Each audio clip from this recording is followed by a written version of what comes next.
My name is Tallya Gabay. Today we're going to look at the 5th grade unit called Feelings. And I'm going to use this unit in order to give you an example of generally what a theme of Time to Know looks like, how it's structured. I'm going to start off in the planning mode. First of all, you know that this is our home page. I'm going to go into Tichnun, into the planning mode, because I just want to very briefly show you what the actual theme looks like and how it's divided up. So I've chosen my 5th grade class, and previously to that I imported the unit from the library. And now if you look on the right side of my screen, you'll see that Feelings is divided up into 11 lessons. The penultimate lesson is the assessment event. And the last lesson in this unit is for the teacher's materials. I'm just going to open it quickly and go over it with you. The first thing you have here is the teacher's manual, and it will be attached here.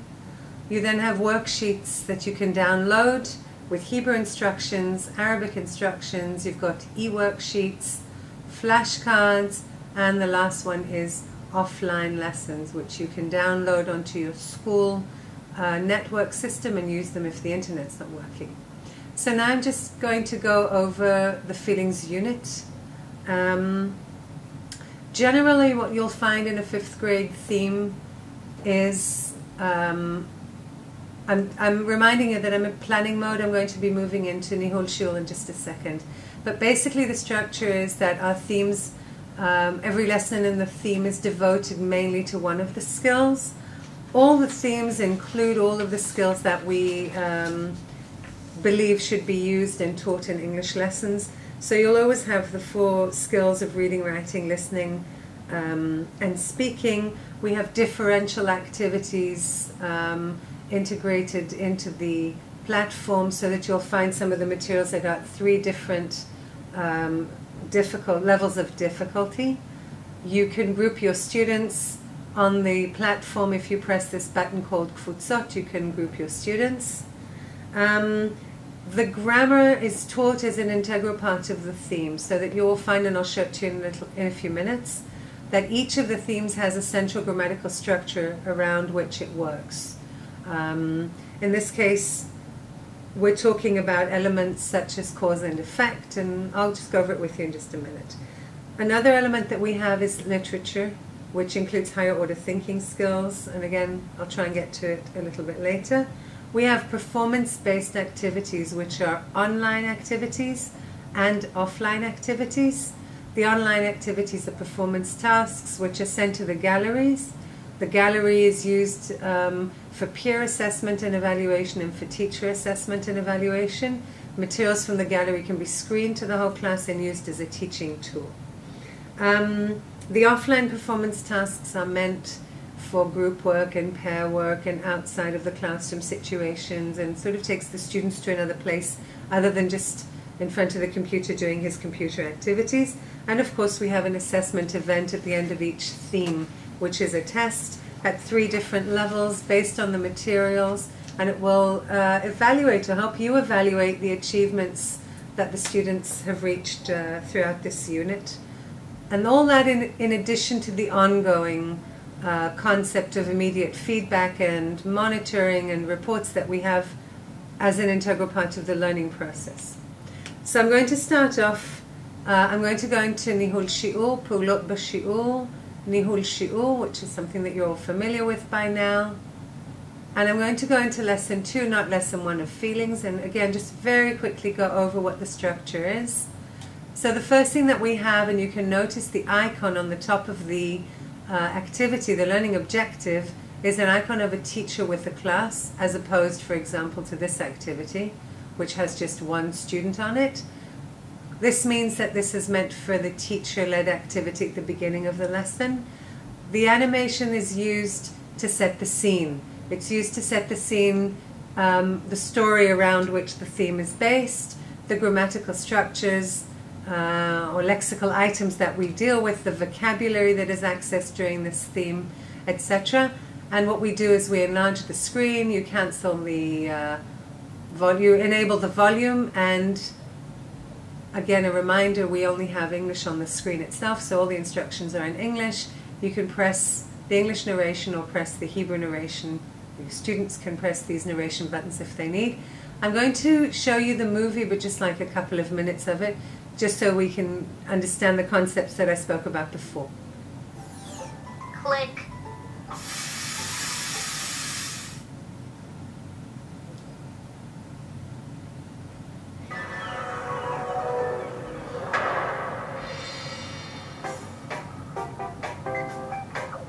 Hi, kids.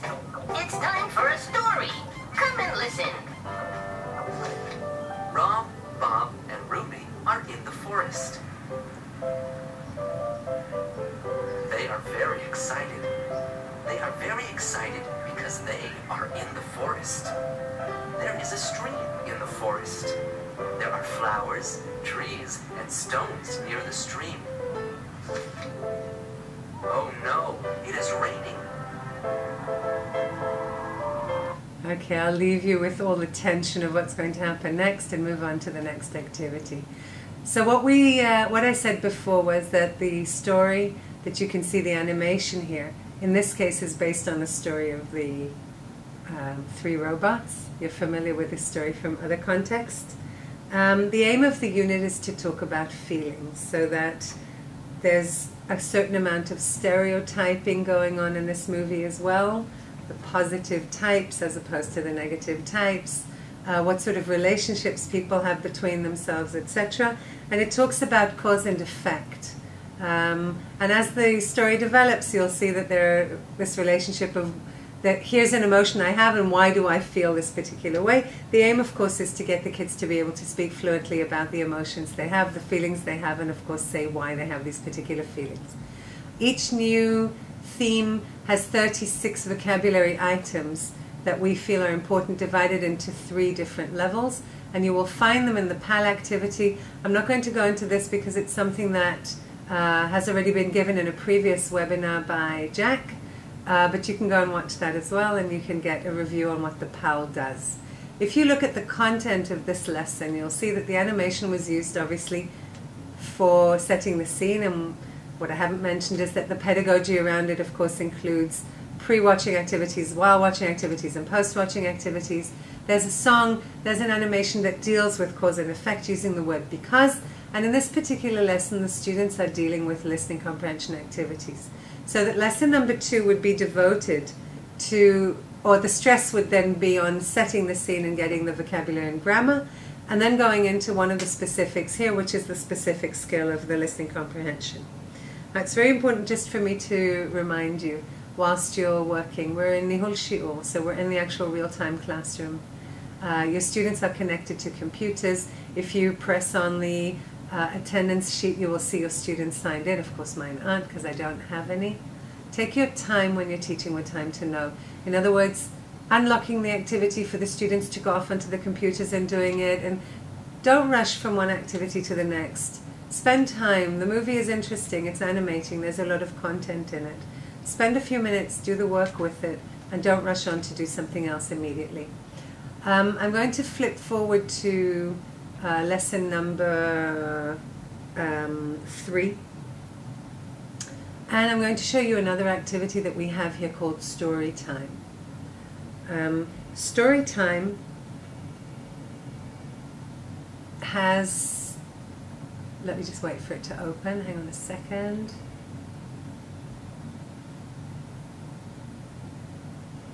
Okay, story time, on the front screen you can see a picture which needs to be discussed. And then on the next scene, you will, again, the children will get the book that they read before. This time it's in the written version, it looks like a book, and you can activate the narration and the highlighting. And this only works from page number 2. The title is meant to be read out with the students. And you remember how this works. You click on the animation, on the narration. They are very excited. And the narration starts working. They are very excited because they are in the forest. You can stop the narration and leave just the highlighting, which focuses the students greatly if you're doing frontal work. If they're doing their own work, it also helps to focus them on where they are. The importance of listening to the narration, needless to say, is that the intonation, the pronunciation are done in what we call native English, in English read out by a native English speaker, which is a great advantage in many of the classrooms in which the teacher is not necessarily a native English speaker. So this can be used very well in the classroom. I've even seen teachers who let the students listen to the narration and read out for themselves whilst they're listening, which strongly affects their fluency in reading. The next activity then goes on to doing the lower order thinking skills, the reading comprehension activities. But what I'd like to point out to you is that the reading text looks different here. It's a scroll down reading text. So they're getting now what they had before with the narration and the highlighting. Now they're getting it without all those aids and all those scaffolding, which is a different reading. It's a different type of reading activity for the students. It's a different experience. They have to answer the question and check immediately. They get immediate feedback. If they get it wrong, they have another chance. I'm going to get it wrong again. Sorry, try again. Battery. And then they get the answer from the computer. And of course you will get this in your report, so if you're going in as a teacher you can do Tinat Missima and see the students' work. So they get a lot of these lower order thinking skill activities, reading comprehension activities that they're doing. The next activity is sequencing. They have to click on 2 sentences and the sentences will change place. They're not supposed to memorize, it doesn't work on memory. They can open the story again and reread it. So we're giving them enough assistance and scaffolding to really succeed on these activities. Personally, I think that doing these sequencing activities where things actually move, not only is it useful for students who are learning disabled, but anyone who needs the visual aspect of what the sequencing really looks like. The end result is that you actually have the flow of the story, unlike if you're doing it by numbering something in a book where you're left with the original sequence, but you've got numbers next to it, which might be difficult for some kids to visualize. And moving on from there into the grammatical structure that we're dealing with, they practice now the cause and effect, where they have a drag and drop activity. And again, they always have the story that they can refer back to, so we don't expect them to memorize or work from memory in any way.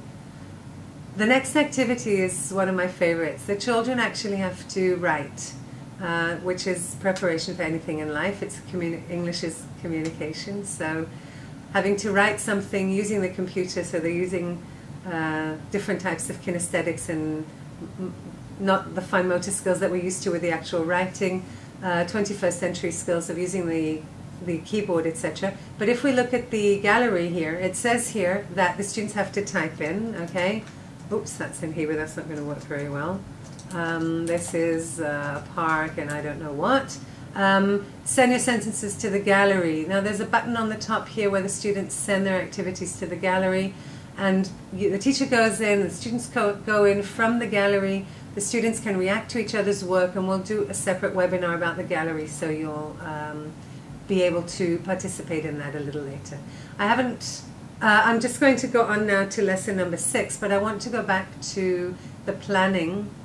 So I'm just going to close this lesson because I want to point something out to you in planning. So I'm just going to go back into Tichnun, back into the planning platform, and go into lesson 6.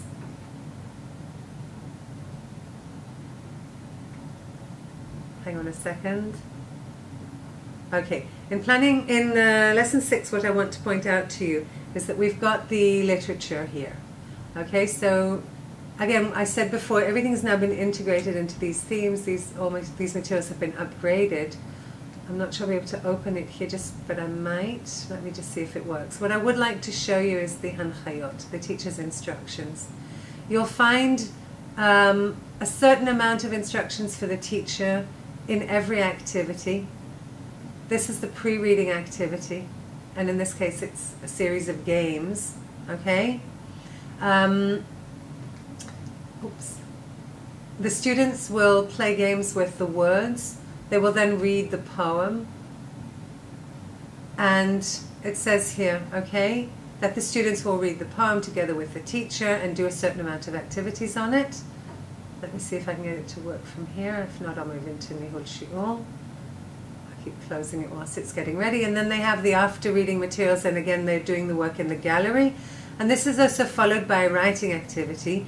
Again, it's perfectly well structured pedagogically so that the unit leads itself, or students are led through this process of getting all the different aspects of the language. They're centered around the element of the unit, the feelings, and the concept of cause and effect, and they've given all these different types of activities. The grammar is integrated, the literature is integrated, it all blends very nicely into a whole. I'm going to show you, hang on a second, in lesson 6, activity 2, we've done that. And I just want to show you quickly the writing activity here. And this is a DLA activity, it's a differential activity. The students are in their groups and they access this material through their usernames and passwords. You don't need to do anything. Once you put them into their groups, they're there forever. Now these instructions are rather more detailed than the ones that we saw before. You can, as a teacher, also add your own materials here. It's just like a regular Word document. You can change the font color and add your own comments. This works well, I don't know what, when it's raining outside. And do Ishul, and then you'll have it there forever. And when you come back to this unit at another stage in your life, you will have your own comments in addition to other things. Okay, I would like to move on now to lesson number 8 and to show you how we access the grammatical structures that we're dealing with. So I'm going to go again to Nihul Shiur because I find it easier to show it to you from there. And you'll see that it's contextualized or relates back to the actual story itself. So in grammar, like in everything else, we always have the frontal element here of the teaching. It's a teacher-led activity, okay? The computer is used as a tool and not instead of the teacher. So now they're going to get the animation, but look what happens here. Rob, Bob, and Ruby are in the forest. They are very excited. They are very excited because they are in the forest. Okay, so what you have in this format, because we're doing the grammatical structures, you can now, if I get rid of this bar for a second, you'll be able to see that the grammatical structure itself, the grammatical structure itself is based on the story, but you'll get the subtitles now underneath the story with the word because highlighted, because that's what we're trying to access. The next activity will then deal with the emotions related to it, because we're trying to take the kids into talking about themselves and their emotions, how they feel about things, and how it relates to the theme that they've been learning. So just a second, it's going to come up in a minute.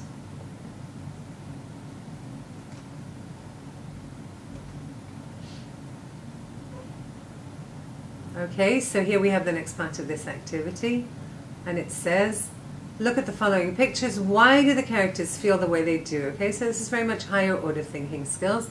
They can base themselves on text that they're reading, and then they go on to one of the next characters, a different type of face. This is me saddy, I'm sad today because, okay, and it goes on to give the students the grammar itself within the context. It's not exactly the same as the text that they've been reading up till now, so we're getting a larger variety of examples, but it goes on then to the grammatical structures itself, and in this activity it will give you the structure. And now the students are asked to go off and practice on their own. So they have a whole series of activities that they're doing on their own, including that they now have to write about how they feel about things. They then get a summary. Again, this is for you to do in your classroom. We strongly believe in paradigms as well as inductive learning of grammar. So if you look at this particular slide, it's almost like a PowerPoint, okay? It just looks like a slide. And you have the format, the paradigm of what this grammatical structure looks like. Color-coded, everything's ready for you to use. So the kids have been led through the context of where the grammar started, through the story, they've read the story, listened to it, done all sorts of activities, been out into the world of literature based on the same concept, come back in, now they're getting the formal learning of the grammatical structure, and of course at the end there's a quiz, because how else will they know if they've succeeded in learning this material or not. I'm going to skip along for a second to lesson number 10. I'm just going to skip along here. It says Le Shiur Haba. Don't use this in a classroom, it won't work. It does work, but I have to show you how. And now they have the performance task. We've got, I think I actually added something here. Let me just see if this is the right one. Just a second, getting there. Okay. This is the non-computerized performance task. And there's a variety of materials here. So in this case, there's a song competition. You've got the teacher's guidelines, very clear objectives, prior knowledge.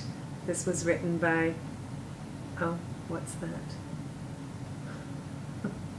Okay, this was, these performance tasks were written, oh, I'm sorry, I'm messing this up, wait a minute.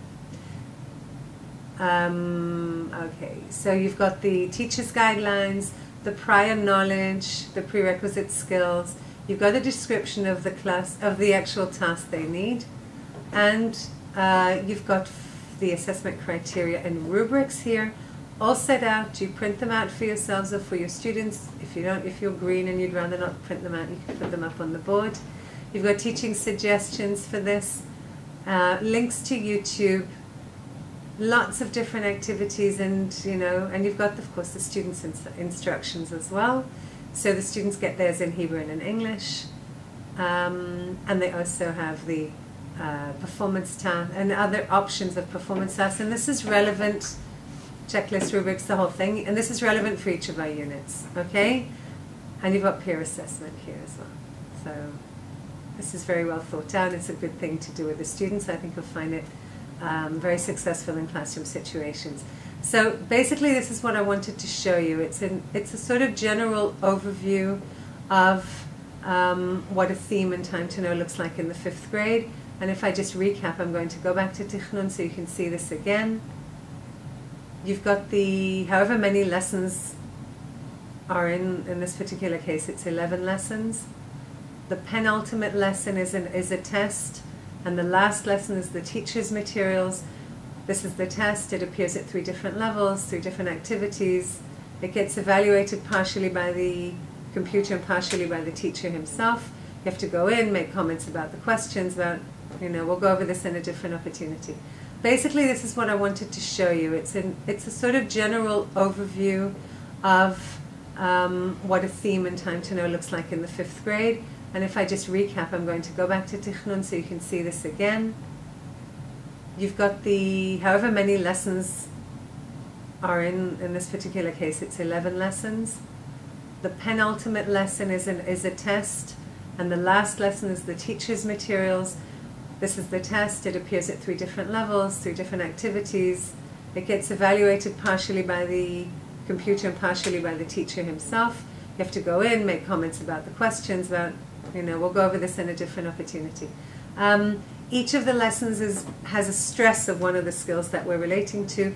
If you look at the whole unit, it includes the 4 skills that we're aiming at, the 36 vocabulary items that we feel are central at 3 different levels, below level, on level, and above level. You've got differential activities thrown in throughout each of these lessons. You've got online computer tasks, performance tasks on the computer, off the computer, so you've got group work and pair work as well.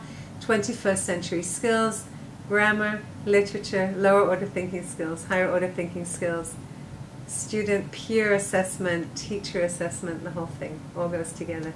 So thank you very much for joining this webinar, and hope to see you soon.